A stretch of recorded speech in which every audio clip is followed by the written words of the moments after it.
bonjour à toutes et à tous. Ravi de vous accueillir. Première fois pour nous en termes de participation à cette foire de Châlons. Donc nous sommes Reims Santé au Travail, le service de prévention et de santé au travail interprofessionnel. Et je vais laisser la parole tout de suite à notre président qui va ouvrir cet après-midi de travail. Merci Thomas, bonjour à tous. Effectivement, c'est la première année que nous participons à la foire de Châlons et c'est un événement important pour nous puisque c'était l'année de la santé mentale, c'était l'occasion d'être présent avec d'autres acteurs de la santé. On a préparé cette action depuis quelques mois avec l'ARS notamment, l'hôpital de Châlons et bien d'autres, je vais en oublier, donc je ne vais surtout pas me lancer dans une liste que je ne saurais terminer. L'objectif, c'est aussi de nous mettre en relation davantage avec les entreprises sous un angle un petit peu nouveau, puisque parfois, alors c'est un gros mot, certains ont le sentiment de payer un impôt quand ils payent leur cotisation à la santé au travail. C'est bien dommage, la santé au travail est un service qui est rendu aux entreprises, et ayant conscience de cette difficulté, de cette interprétation, il était donc évident pour nous de participer à ces 10 jours consacrés à la santé mentale, occasion pour nous de créer davantage de liens avec le monde de l'entreprise, occasion pour nous de montrer qu'on peut travailler en coopération, avancer ensemble, et j'espère que quelques-uns d'entre vous ont pu vivre des expériences de cette nature que nous cesserons de développer, et vous verrez au travers peut-être de cette conférence ou des compléments qui seront apportés que la santé au travail à Reims a quelques ambitions pour ouvrir et développer son offre de services pour les salariés, les entrepreneurs et les entreprises. Je vous souhaite une bonne conférence, une bonne journée et une belle foire de Châlons.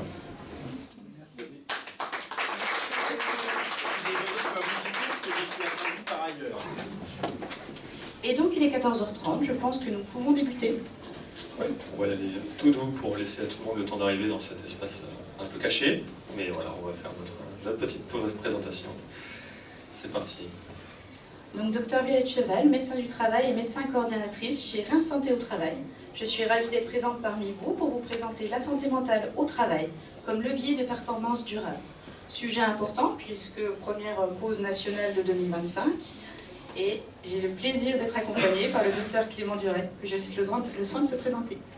Merci Violette. Bonjour à tous, je suis Clément Duret, je suis également médecin du travail et avec 2 casquettes, donc chef du service des pathologies professionnelles et de l'environnement à l'hôpital de Garches. Ce sont des services spécialisés dans les maladies liées au travail. Et directeur médical d'Olicaire, une entreprise de l'économie sociale et solidaire qui déploie des actions de prévention, détection et prise en charge de la santé mentale dans toutes les organisations. Et on en discutera. Et donc aujourd'hui, ce thème, effectivement, grande cause nationale, mais qui est déjà une cause nationale pour vous au quotidien depuis des années, c'est la question de la santé mentale dans le travail, de vos collaborateurs, de vous-même. Et c'est ce qu'on va essayer de vous indiquer aujourd'hui par cette conférence qui a pour but à la fois de brosser tout le sujet, de rester très accessible et source d'interaction avec vous, je l'espère. Voici le plan qu'on vous propose. Donc, c'est vraiment ces 3 axes. De quoi on parle? C'est important de proposer ces bases pour être clair pour la suite. Parler de santé mentale, c'est aussi parler d'individus et de collectifs, on n'oubliera pas ces 2 enjeux, et les risques spécifiques, je vous en prie, installez-vous, les risques spécifiques pour les dirigeants, pour les RH, puisque de par vos métiers, de par vos positions, vous êtes exposés à un contexte professionnel spécifique, avec ses forces et ses risques, et ce qu'on va essayer d'aborder ensemble. Quand on parle de santé mentale en particulier, c'est important de prendre ce petit pas de recul. On en parle beaucoup désormais, parfois avec un certain dogme, une certaine approche. L'idée, c'est vraiment pour vous d'arriver à penser global. Chaque individu, là c'est nous, là, le petit randonneur qui chemine sur le chemin de la vie, parfois ça monte, parfois ça descend, parfois c'est à l'équilibre, mais on est surtout en permanence en interaction avec notre environnement, que ce soit notre environnement personnel, avec des enjeux relationnels, sentimentaux, affectifs, notre environnement bien sûr social et financier, notre environnement familial, notre environnement et surtout nos conditions de santé personnelle, et bien sûr avec le travail. Tous ces éléments, tous ces paramètres vont avoir une influence sur la santé de l'individu, sur sa santé physique bien sûr, vous le savez en fonction des métiers que vous connaissez, et sur sa santé mentale. C'est important de n'en oublier aucun, puisque parfois on peut avoir un discours un peu tronqué sur tel ou tel paramètre. C'est aussi important d'avoir cette notion d'interaction. L'individu seul n'est pas en train de subir son environnement, il le co-construit en partie. Alors, il y a des éléments qu'il ne peut pas toucher, mais d'autres, de par sa personnalité, de par sa façon de travailler, de par énormément d'interactions complexes, il va aussi les moduler. Et c'est pour ça que je voulais faire ce petit pas de côté, On a tous une santé mentale, ça c'est un invariant.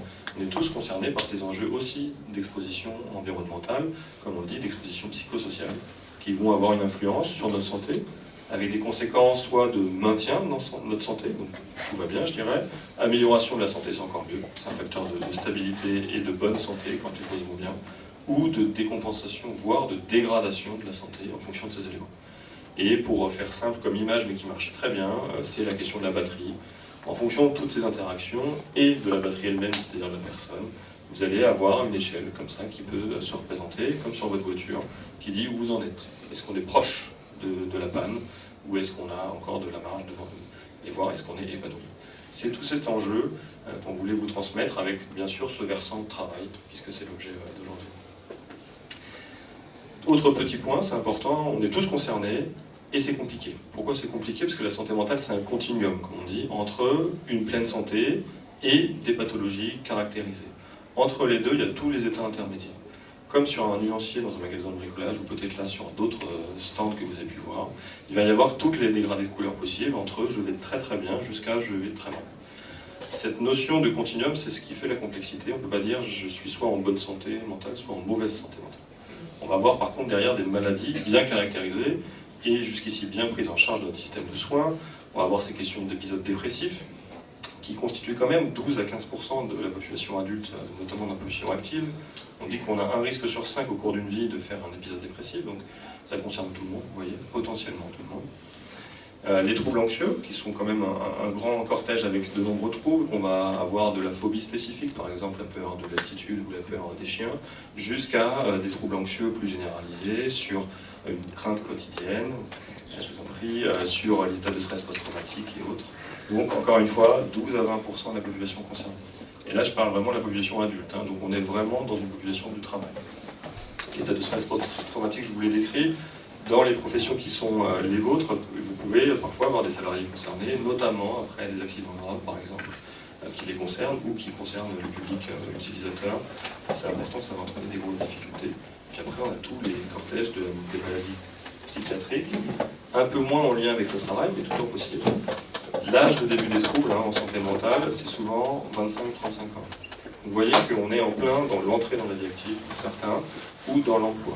Donc on va avoir aussi ces éléments-là qui vont venir vous percuter en tant qu'organisation, bien sûr, avec parfois difficulté.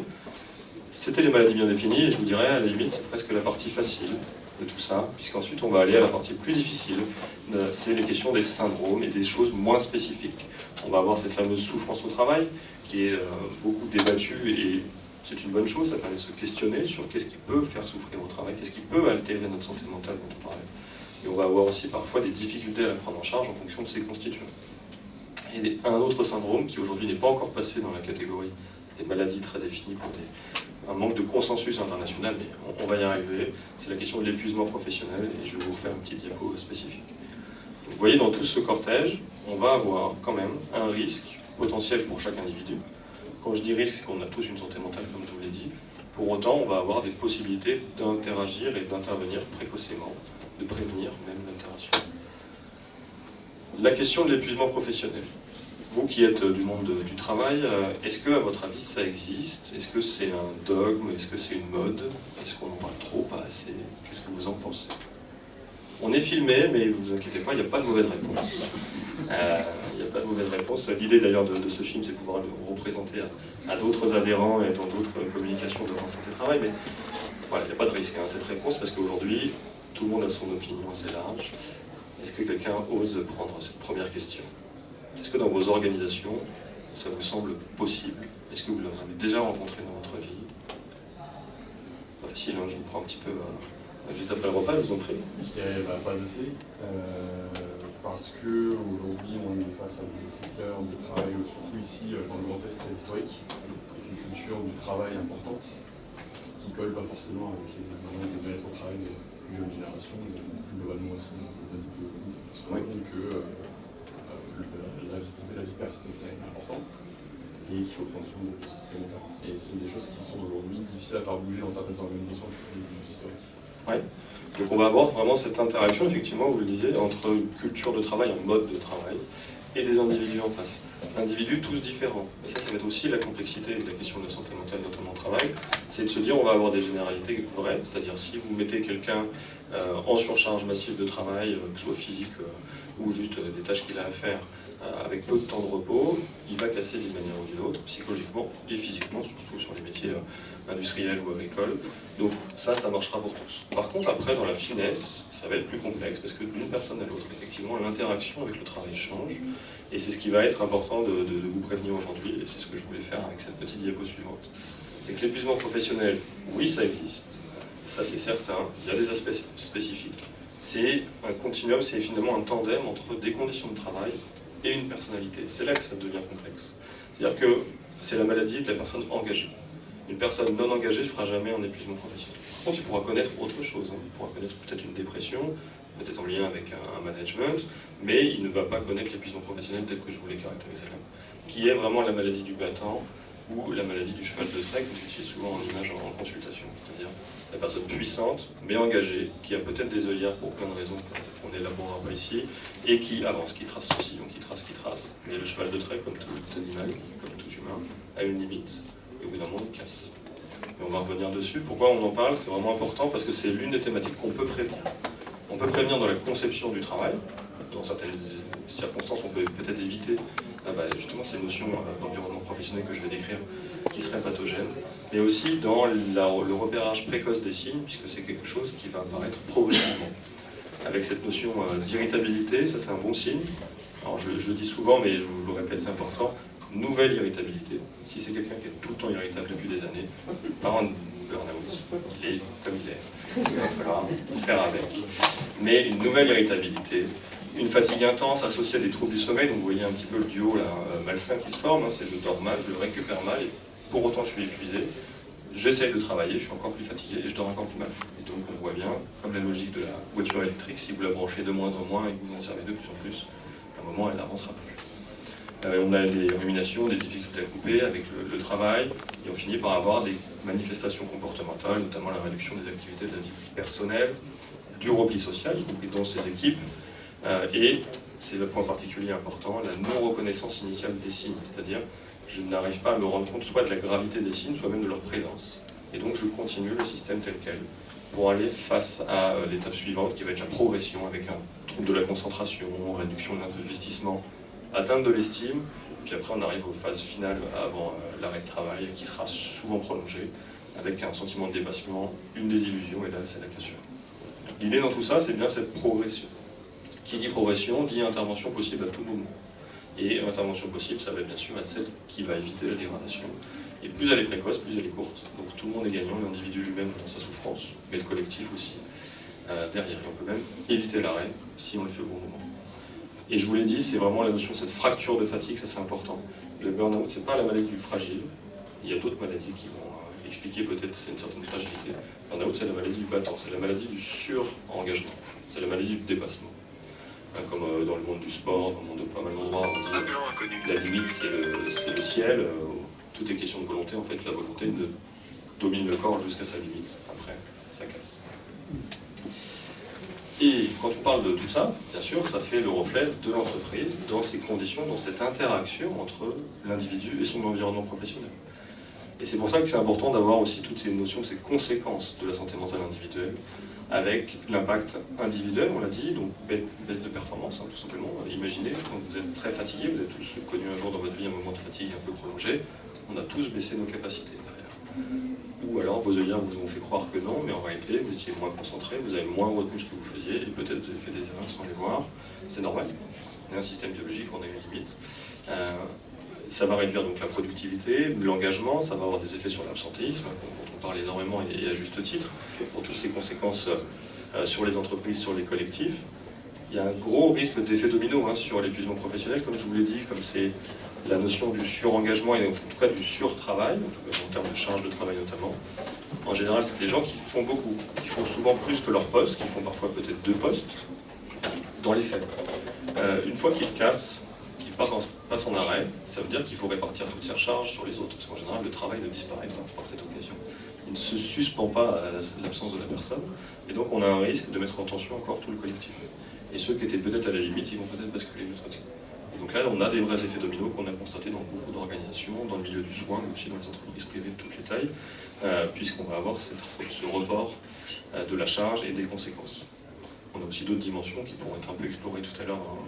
C'est la dimension du soutien collectif. Quand il vous manque quelqu'un, peut-être que ce n'était pas votre collègue direct de travail, mais son absence vous fait dire on est vraiment en difficulté. On est de moins en moins à dire la baraque. Voilà, donc tout ça, ça va avoir un impact individuel, mais comme je vous disais, progressif et collectif, avec cet impact sur la production. C'est aussi important, la question de santé mentale, ça atteint la qualité, ça atteint les délais, ça atteint tous les travaux interdépendants. Quand on est dans la production soi-même d'un outil, comme un artisan par exemple d'une pièce, bon c'est assez net, il est là, elle est bonne, il est pas là, elle n'est pas faite, voire elle est mal faite, on sait très vite savoir à qui la faute, si on peut dire. Là, dans tous les environnements interconnectés d'aujourd'hui, le travail étant divisé en multiples intervenants, vous allez avoir des conséquences que vous n'allez pas forcément mesurer. Voilà, donc l'individu dans sa santé mentale, c'est un risque collectif. Et ça c'est vraiment fondamental de l'avoir en tête. Mais aussi pour les entreprises, et ça vous êtes les mieux placés pour prouver, c'est énormément de tâches que ça surajoute, de questions sur l'administration, sur la gestion de vos salariés, sur l'interaction avec la santé au travail, avec toute la charge supplémentaire que ça conditionne, mais aussi le risque juridique, le risque accidentel et les maladies professionnelles. Donc, tout ça vous connaissez bien, et vous voyez que c'est un enjeu, on est tous concernés dans ces questions de santé mentale au travail. Et donc ça permet de faire la bonne transition avec Violette pour les actions et rester. Sur l'importance et le rôle des services de prévention et de santé au travail inter-entreprises dans le dépistage et l'accompagnement des salariés des entreprises, comme un maillage préventif de la santé au travail. Un rôle de veille, un rôle de dépistage.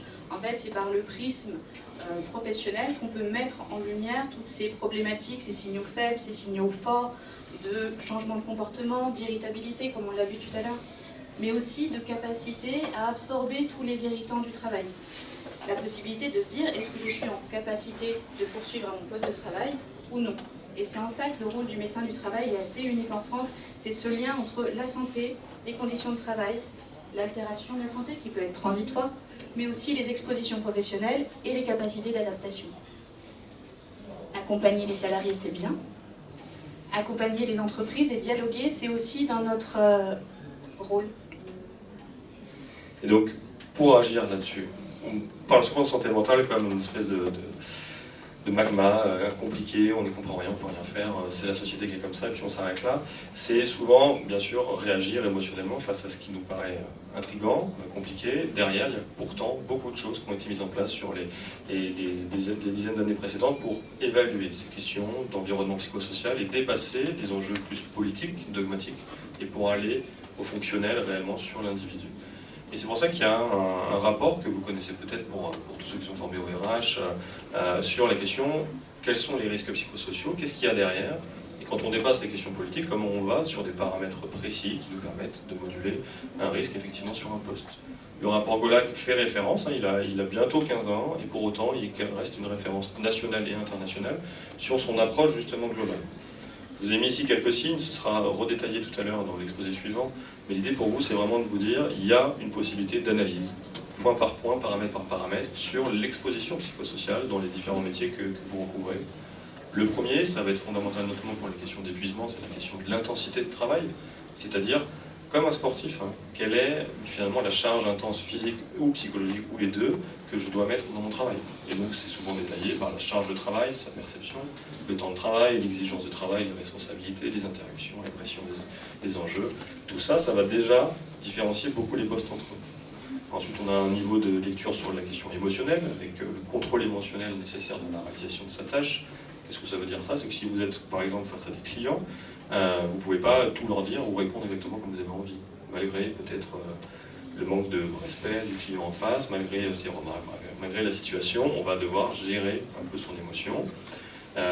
Bien sûr, quand on va plus loin dans les milieux du soin, dans les milieux où il y a de la violence, l'exigence émotionnelle est quotidienne, et donc ça nous consomme de l'énergie. La question du conflit de valeurs est importante, avec deux dimensions. Conflit de valeurs sur je fais des actes qui vont contre mes valeurs, dans certaines circonstances, par exemple quand on fait des ventes de produits qui ne nous paraissent pas adaptés, ça peut mettre le vendeur, le commercial en difficulté, mais aussi l'autre côté, c'est le conflit de valeurs.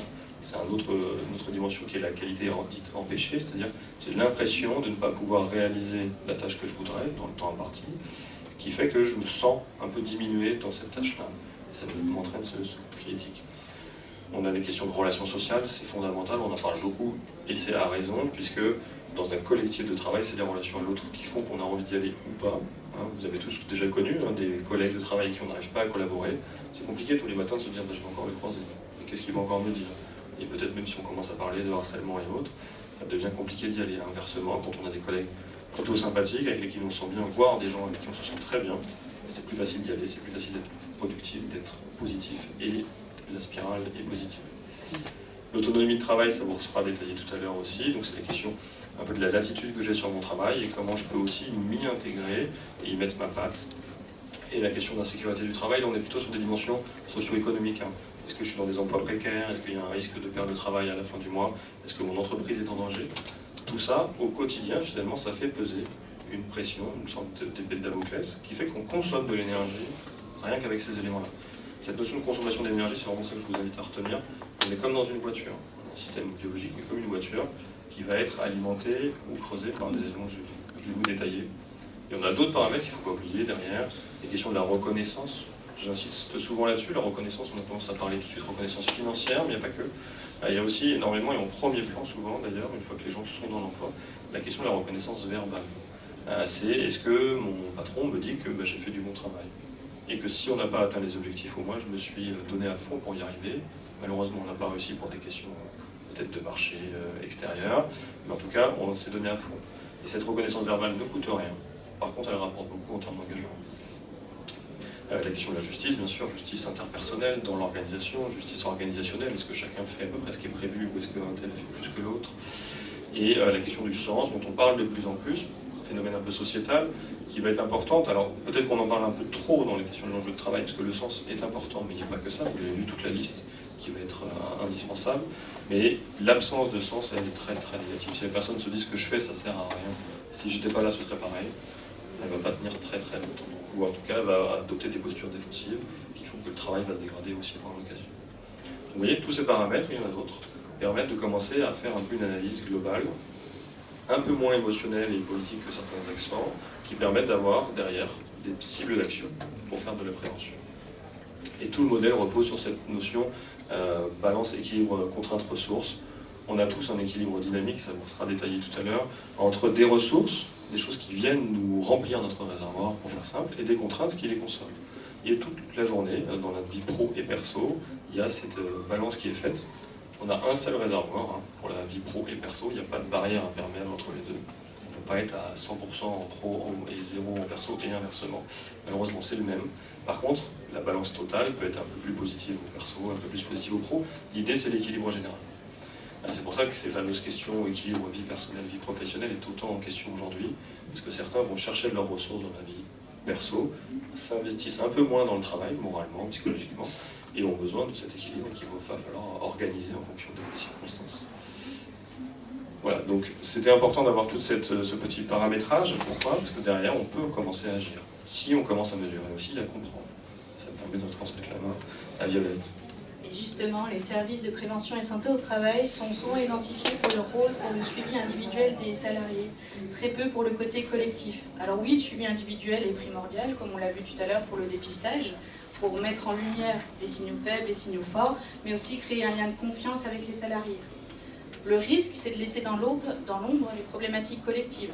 Si le salarié n'a pas eu son rendez-vous au bon moment, s'il n'a pas pris rendez-vous avec son médecin du travail, ou si l'employeur n'a pas pris le rendez-vous avec le médecin du travail. Dans ce cadre-là, l'idée, c'est d'aller plus loin et avec Reims Santé au travail, de créer des outils qui soient concrets et innovants pour y pallier, notamment avec la mise en place d'un baromètre de santé mentale anonyme des salariés, une véritable cartographie de la santé mentale de vos salariés dans vos entreprises. Tu veux nous en dire deux mots? Voilà, donc cette notion, ça reprend directement ce qu'on vient d'élaborer avant. Pour avancer sur ces thématiques de santé mentale individuelle et collective, il faut arriver à franchir les caps de certains blocages parfois dogmatiques et aussi la perception derrière la compréhension. Donc l'idée de ce baromètre, c'est de pouvoir vous donner la cartographie précise des ressentis. Alors un ressenti, ça a sa limite, et on peut croiser les informations santé mentale, là où ça va au-delà du ressenti. C'est des questionnaires validés scientifiquement, avec la perception des conditions de travail sur la charge, sur la responsabilité et autres, ce qui vous permet, vous, d'avoir un peu, et voire beaucoup d'informations sur la circonstance locale chez vous, et sûrement alimenter vos plans d'action. Là où aujourd'hui ils sont souvent alimentés soit partiellement par des informations de terrain, soit sans info, et vous êtes obligé de naviguer un peu à l'aveugle, et c'est pas évident. Je pense que vous serez plusieurs à pouvoir témoigner. Voilà, je te repasse la main. Merci. Cadre, dirigeant, RH, vous avez des expositions professionnelles qui sont toutes particulières, qui ne sont pas forcément celles qu'on peut voir dans l'industrie terrain, avec allant de la charge mentale, on l'identifie assez rapidement, aux interruptions de tâches, mais aussi vers des pressions économiques, administratives, juridiques, des expositions qui entraînent forcément une altération potentielle de votre santé, qui est également différente. Voilà. Sur l'alimentation, le sommeil, mais aussi parfois un manque de suivi médical, un manque de temps pris pour vous. Et pour essayer d'y répondre, nous vous proposons aussi à RST un parcours du dirigeant. C'est un parcours de 2 à 6 mois d'action qui débute par un autotest que vous pouvez réaliser de façon individuelle. Selon les résultats, la possibilité de bénéficier d'un débriefing avec votre médecin du travail ou un psychologue du travail. 2 parties dans le suivi, une partie donc individuelle et aussi une partie collective, avec des groupes de travail identifiés avec des personnes ayant à peu près les mêmes expositions professionnelles. Mais vraiment l'idée c'est d'échanger. D'échanger par exemple sur la gestion du stress, la prévention de l'épuisement, où on revient sur cet équilibre pro et perso. Un suivi de santé, avec un bilan de santé, un bilan d'activité physique, et tout au long, 3 séances dans le bilan de santé, selon le parcours qui a été décidé pendant votre débriefing. Ça peut être un rhumatologue, un cardiologue, un bilan du sommeil. Toujours dans le bilan d'activité physique, donc une évaluation à distance, la possibilité de bénéficier d'une étude de poste avec un de nos ergonomes du travail, mais aussi une deuxième action avec une journée pareille en collectif pour reprendre ce qui a été vu la première journée, mais partir aussi plus loin. La communication, la gestion des conflits, son positionnement, favoriser la santé au travail et la motivation, et on revient sur l'équilibre vie pro, vie perso. L'objectif derrière, c'est de créer pour vous un plan engageant avec un suivi justement de votre état de santé. Parce qu'un dirigeant, un RH, un responsable en bonne santé, c'est aussi une entreprise en bonne santé. Oui. Du coup, ça fonctionne uniquement pour les salariés qui sont déclarés à RST ou... Ce serait en plus. En plus? Oui, ce serait pour les dirigeants qui soient salariés ou non salariés. D'accord, parce qu'en fait, je prends l'exemple de notre structure, en fait, quand on couvre toute la Marne, on est rattaché à toute la médecine du travail.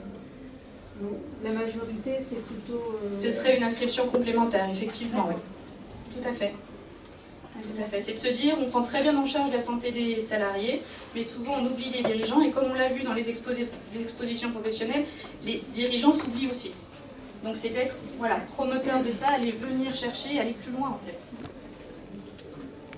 Dans votre position, un dirigeant ou du RH, l'environnement de travail n'est pas toujours modifiable. Vous devez faire face aux circonstances nationales, internationales, économiques et sociales. Mais l'idée, c'est bien que vous ayez en tête que vous êtes un individu dans tout ça, que vous avez votre propre santé, mentale et physique. Les deux sont totalement connectés, hein. C'est important de le savoir et de le redire.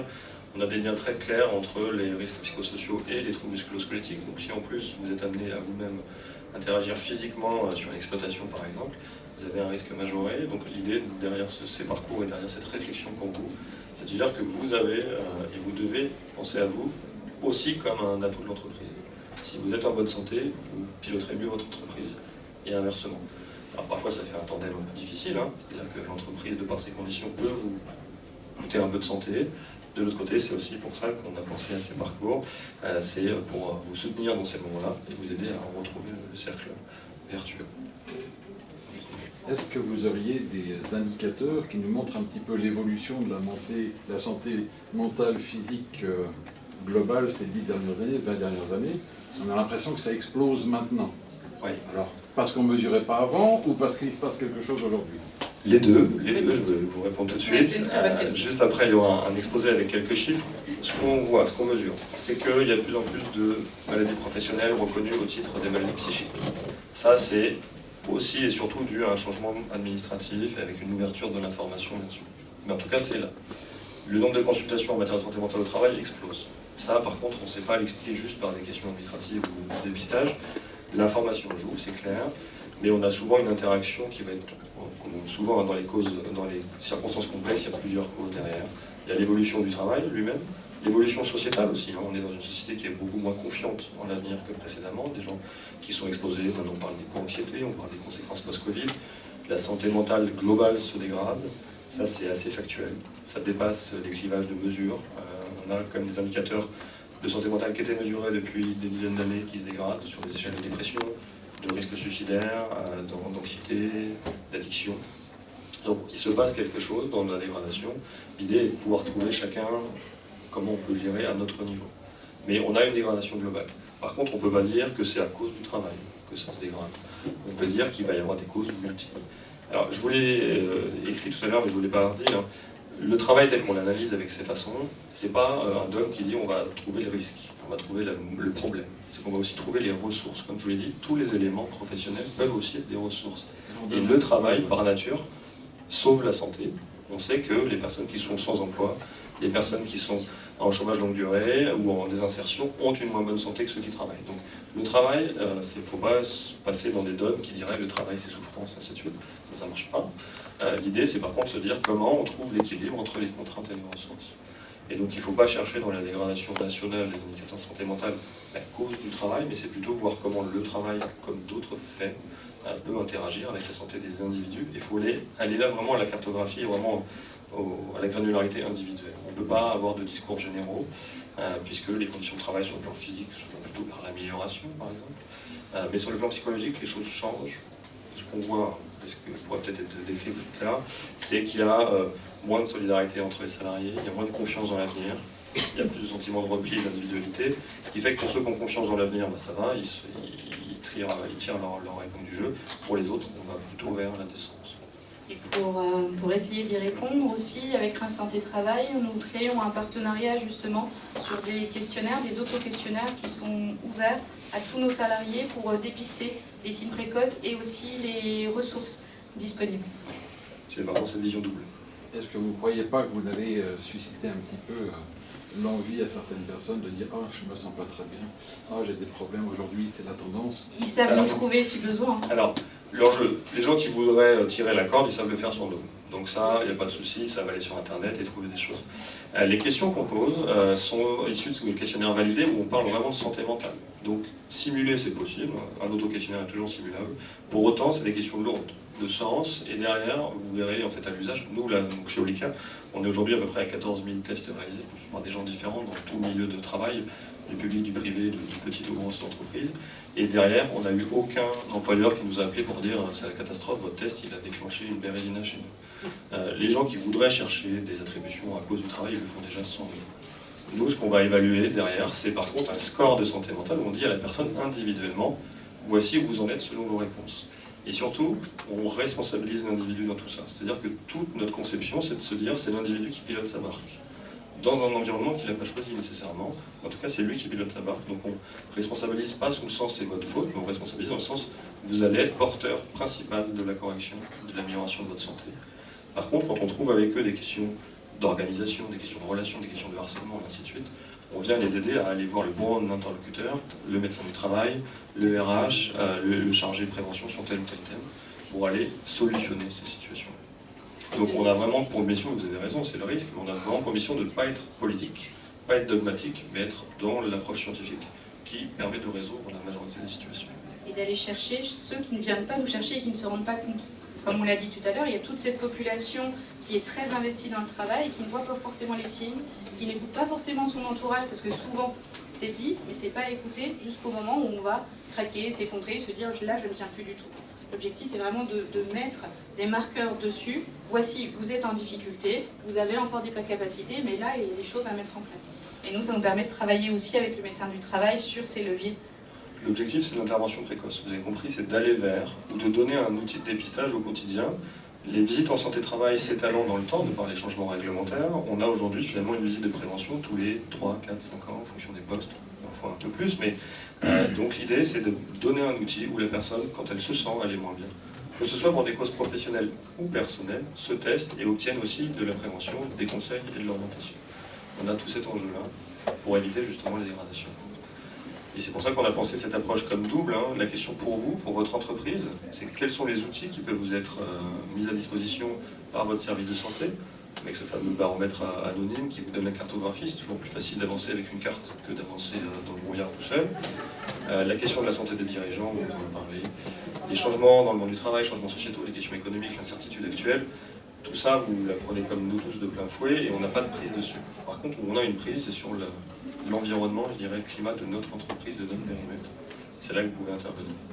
Et donc dans votre SPSTI, donc service inter-entreprise pour ceux qui ne sont pas friands de l'acronyme, c'est voilà, il y a un accompagnement personnalisé, il y a une équipe dédiée avec une équipe pluridisciplinaire qui peut vous apporter beaucoup de choses et je pense que tout à l'heure vous allez en entendre de nouveau parler.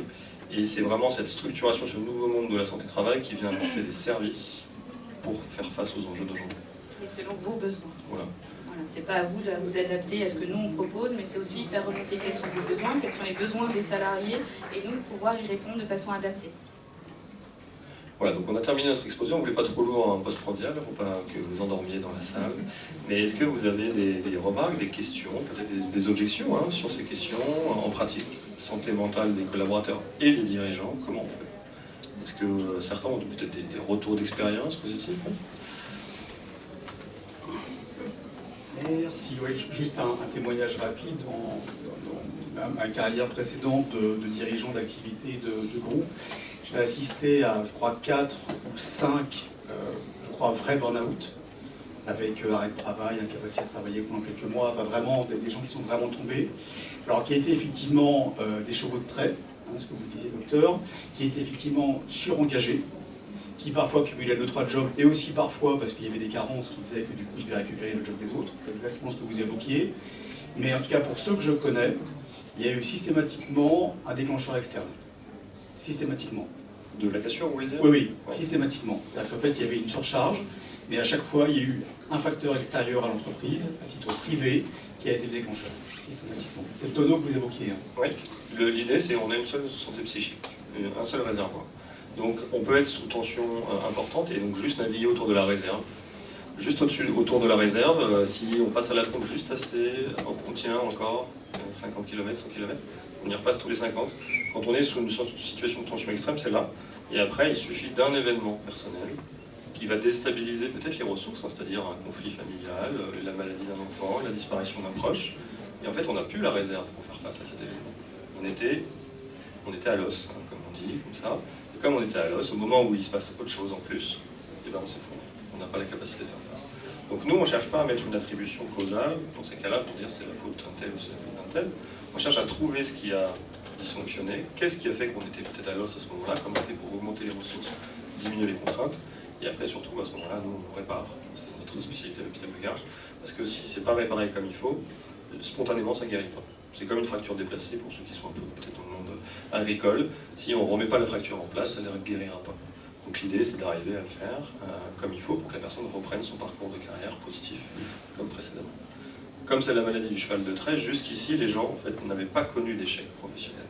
Donc ils ont l'assentiment d'être dans un échec, d'être dans une rupture, d'être dans un changement de vie qui leur fait beaucoup de mal, alors que nous, on essaie de les remettre en chemin pour dire que ce n'est pas un échec d'une vie, c'est un passage dans le fossé, et on revient. Oui. Si je peux me permettre, on n'est pas toujours égaux au cours de notre carrière professionnelle. Il y a des moments de vie où on a la capacité d'absorber tous ces irritants professionnels, parce qu'il ne faut pas se mentir, il y aura toujours des irritants dans le monde professionnel, un collègue, une mission, un projet, enfin, il y a toujours des petites choses qui viennent.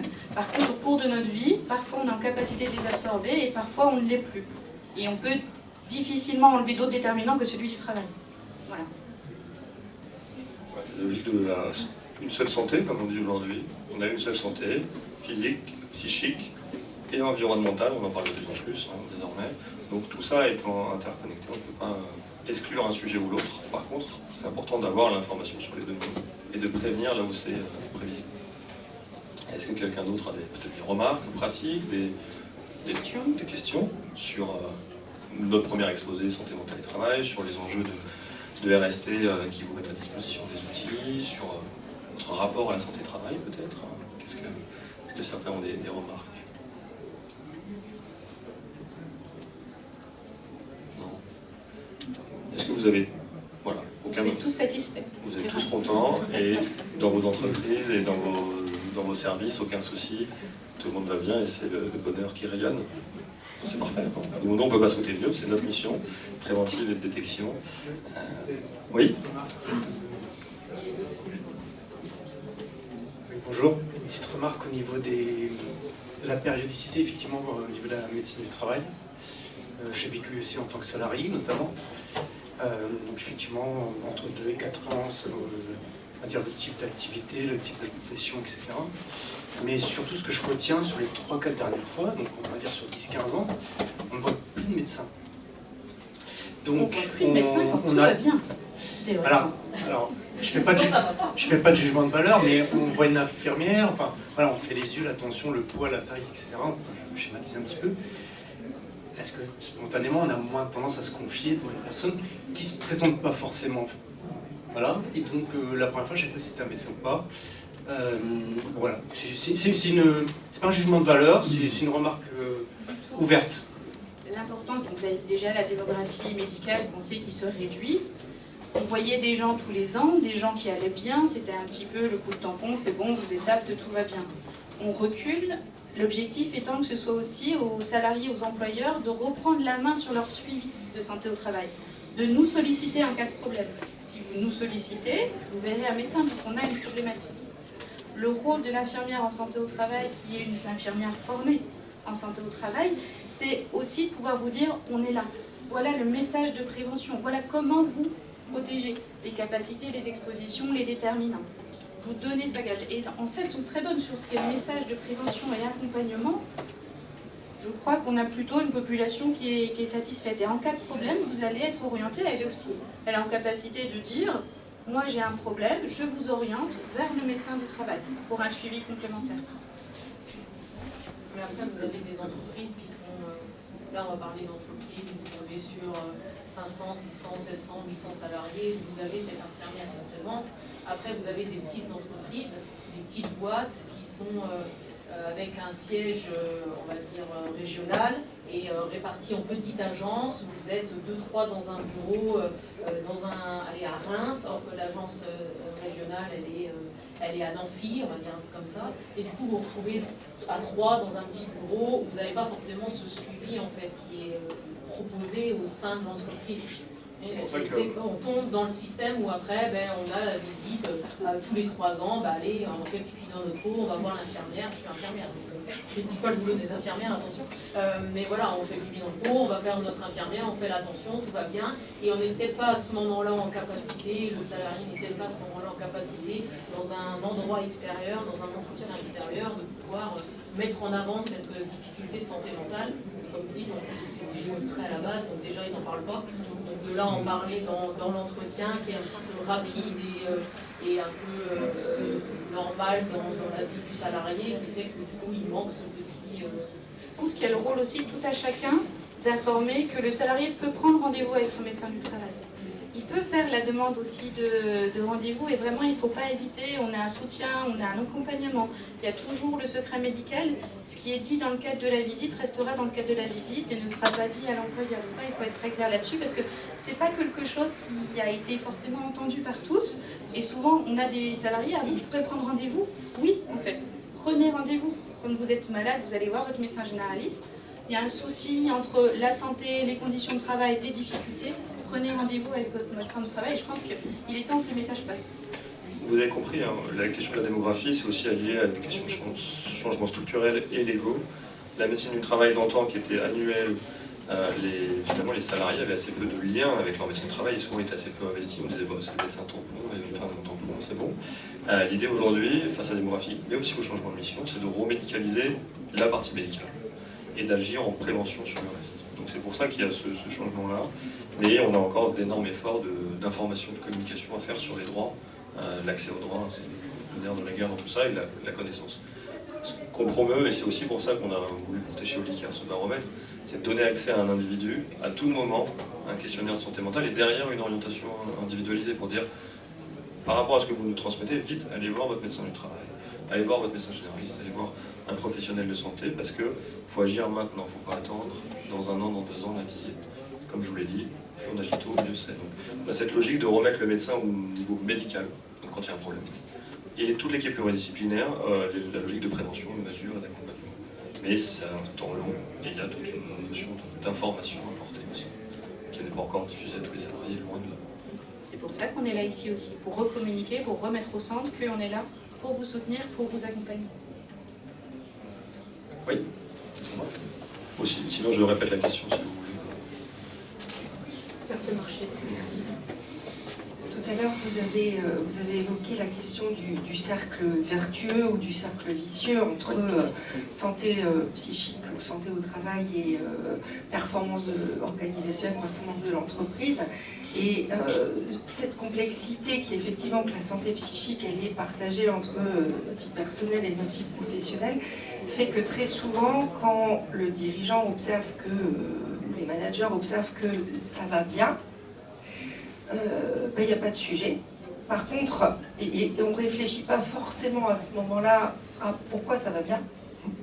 Par contre, dès que ça devient plus complexe, pour des raisons diverses et variées, telles que vous l'avez très bien présenté, ça ne rentre plus dans les compétences du dirigeant ou du manager, puisqu'évidemment on n'a pas été formé pour ça au départ, et ça devient une charge pour la structure, et n'est pas utilisé forcément comme un levier de performance collective, cette santé. Tout à fait. C'est lié souvent à l'image de la santé mentale, donc déjà santé mentale dégradée. La plupart des temps, quand on parle à quelqu'un de santé mentale, les gens se disent mauvaise santé mentale. Donc on a toute une logique nationale à changer un peu notre éducation à la santé et à la santé mentale. Donc ça c'est global.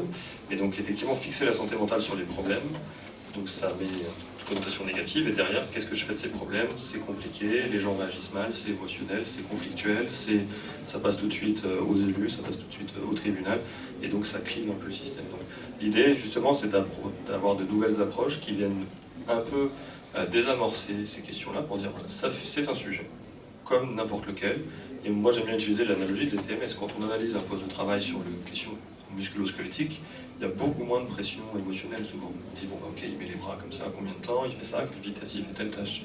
Si on fait la même chose pour les questions de santé mentale, on aura gagné. Et vous avez raison, il y a cette logique aussi de prévention et de compréhension. C'est comment je sais ce qui fonctionne dans mon entreprise. Parce que là, cette année, ça fonctionne, et puis comment je peux accentuer les ressources, limiter les contraintes l'an prochain. Et ça fait partie aussi des missions d'accompagnement, alors de Reims Santé Travail ou de l'ICAR chez nous, pour accompagner le management dans ces prises en charge-là. Le manager n'est pas un psychologue. C'est un métier d'être psychologue. Donc quand il va être confronté à des souffrances de son équipe, il ne sait pas toujours se positionner, dans le bon ou dans le mauvais d'ailleurs. Et donc c'est un enjeu pour lui. Tout ça, il y a besoin souvent un peu d'étayage. Et la première, c'est savoir ce qui se passe chez moi, c'est quoi la cartographie du bon et du moins bon, mais aussi du bon, pour appuyer dessus dans le futur et faire de la prévention. Première étape. Et puis quand il y a des problèmes, voir comment on les traite. Vous avez raison, ça fait partie de la charge mentale et charge émotionnelle du manager. Avoir conscience des bonnes pratiques, parce que vraiment, l'autre jour, je discutais avec un manager qui me disait, avec mon équipe, ça se passe bien, et il a beaucoup d'écoute, de prévenance, voilà, il crée des espaces de discussion avec ses collaborateurs, et son collègue, qu'il apprécie beaucoup, lui, a des pratiques plus dirigistes, plus centrées sur l'objectif uniquement, et ce manager, même s'il perçoit que ça se passe bien avec son équipe, n'est pas forcément convaincu que ces pratiques sont généralisables. Il y a des enjeux, alors comme on le disait, c'est un individu dans un poste. Donc même les managers ont même leur propre personnalité. L'idée c'est comment ils sont formés, accompagnés pour être managers et pas eux avec le casquette de manager. Donc la différence entre les deux, c'est de savoir s'oublier en tant que personne à un moment pour dire ok, ce qui compte c'est pas ma façon de voir le monde, ce qui va compter c'est mon poste, mon grade, mon costume de manager, et donc comment j'arrive à assouplir un peu les angles, comprendre ces complexités interindividuelles pour associer dans la tâche. C'est aussi le rôle de vos services de prévention et de santé au travail de sensibiliser, d'outiller vos managers. Parce que là, on est clairement dans de la prévention. La prévention de l'exposition professionnelle, et donc qui va retentir sur la santé des salariés, mais aussi des responsables. Est-ce que c'est difficile d'aller échanger avec quelqu'un qui ne va pas? On a peur. Qu'est-ce qui va arriver dans les suites? Comment je dois me comporter? Qu'est-ce que je dois dire aussi? Et ça, il faut les outiller, les accompagner, les sensibiliser, et ça rentre aussi dans nos prérogatives. Est-ce qu'il y a d'autres remarques? Oui. Oui. J'ai remarqué que petit à petit, il y avait plus de radio. Oui, donc les suivis post-exposition en fonction des métiers. Il y a, donc je ne sais pas quel métier vous avez fait, mais je vois votre question. Donc sachez, et ça c'est important de le diffuser d'ailleurs, en fonction des expositions professionnelles. L'un des métiers et des actions du service santé au travail, c'est aussi de tracer et prévenir vos expositions aux risques chimiques, aux risques environnementaux, aux pesticides et compagnie. Derrière cette prévention initiale, c'est l'objectif, c'est d'éviter que les personnes soient exposées, qu'on puisse porter le matériel adapté pour se protéger. Il y a la traçabilité et il y a le suivi qu'on appelle post-exposition. En fonction des produits auxquels vous avez été exposés, il y a des recommandations qui sont réétablies régulièrement qui disent ok, par exemple pour l'exposition à l'amiante, grand classique, on va faire tel suivi selon telle exposition, et le suivi ça inclut scalaire, prise de sang, donc voilà, donc on a cette évolution post-professionnelle, et après si vous parlez plutôt de la radio pulmonaire de principe qu'on faisait dans toutes les visites périodiques à une époque, où toutes les embauches, c'était avant tout un enjeu de santé publique, c'était la prévention et la lutte contre la tuberculose, qui heureusement est un enjeu aujourd'hui dépassé, il y en a d'autres. Et donc, c'était ça. Il n'y a plus de réelle prévention. Alors, c'est exactement les topos que porte ma collègue. On a changé de prévention. Parce que là, vous me dites, quand on fait un scanner, etc., là, il est trop tard déjà. Oui, mais là, la prévention que je vous disais, moi, c'était celle... Il y a des cancers des poumons, si on avait fait de la prévention, peut-être qu'on aurait réussi. Oui. Il n'arrêtait pas. Ça n'aurait pas été trop tard. Je comprends. Mais la prévention, comme vous le dites, c'est pas la radio. La prévention, c'est savoir le poste, analyser le poste, aller avec un ergonome sur le terrain et dire, par exemple, un toxicologue, là, vous n'avez pas le bon masque, vous n'avez pas les bons gants, ou même tout simplement, vous êtes dans une atmosphère trop exposante. Et ça fait aussi partie des émissions. Oui, quand vous avez un cancer, le cancérologue vous pose 3 questions. Vous avez fumé, vous avez travaillé dans l'amiante, vous avez été exposé aux poussières. Oui. Oui, mais on est au bout. Oui, mais vous l'avez dit, là, quand la maladie est là, on est uniquement dans le traitement de la maladie, c'est déjà quelque chose, et peut-être sa réparation sur la perspective des maladies professionnelles. Oui, mais vous avez tout à fait raison, c'est comment on vient prévenir, et c'est ce que porte le santé travail comme les autres services sanitaires, c'est comment maintenant, c'est nouveau, hein, des toxicologues dans les services, il n'y en avait pas. J'aimerais qu'on me dise, écoutez, on va revenir demain. Parce que je pense à ceux qui travaillent derrière. Oui, là, ce qu'il y a aujourd'hui... Je me dis, c'est pas possible. Ouais.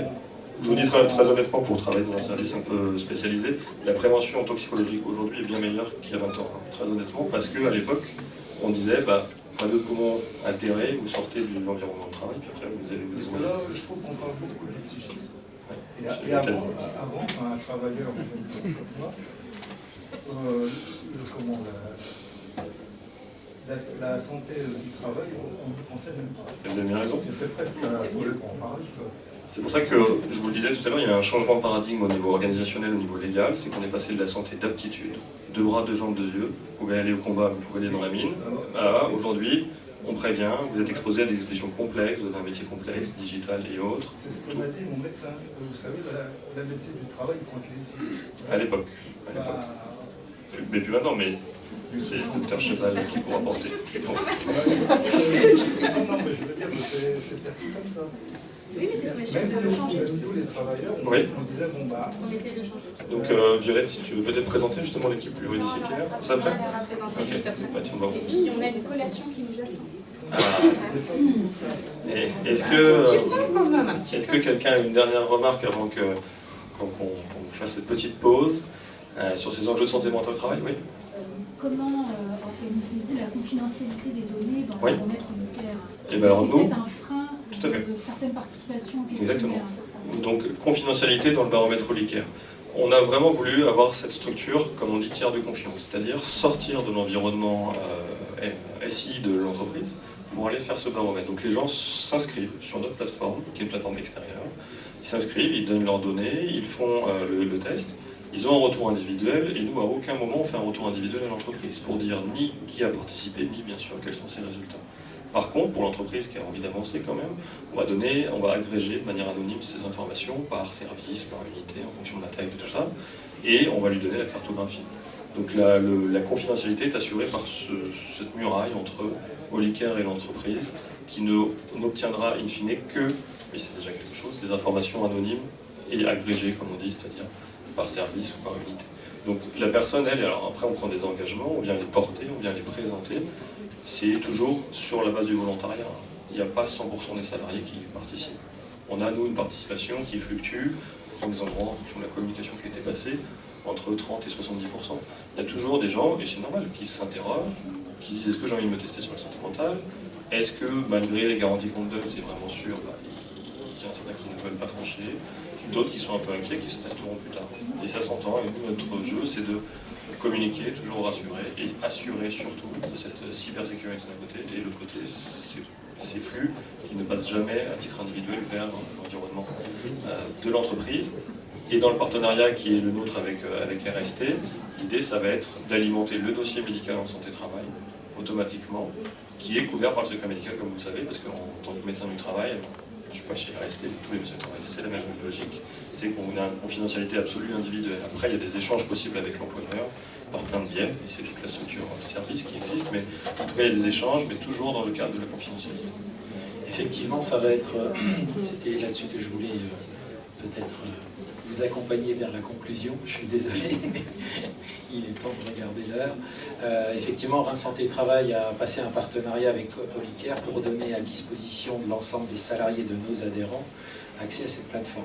Donc l'idée, ça sera de proposer à chacun de nos adhérents de pouvoir ouvrir cette plateforme pour leurs salariés, sachant que, bien entendu, il y a la possibilité ensuite, si certaines entreprises souhaitent prendre un abonnement spécifique chez Olicare pour d'autres données plus complètes et plus complémentaires, ça sera possible, bien entendu. Mais en attendant, chez RST, ça fait partie du package de l'offre socle que nous allons vous proposer à compter du mois d'octobre. Merci beaucoup. Merci beaucoup.